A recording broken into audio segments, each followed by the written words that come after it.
Bəh, bəh.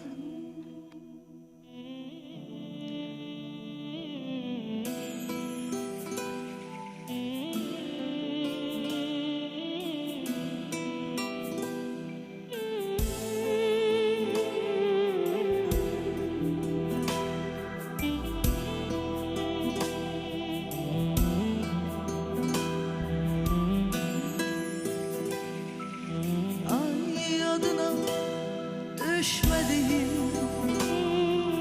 yadımdan niye çıkmırsan?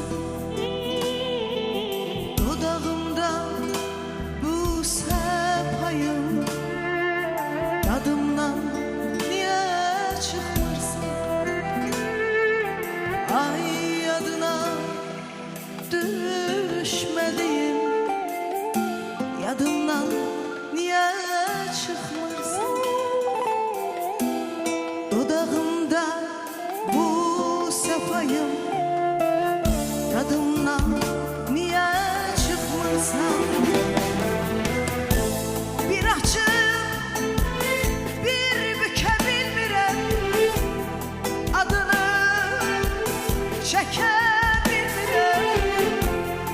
Adımdan niye çıkmırsan? Bir açıp bir bükebilmirem, adını çekebilmirem.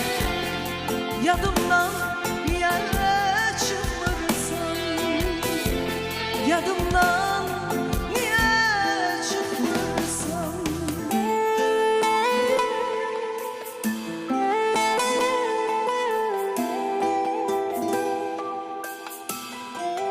Yadında mı?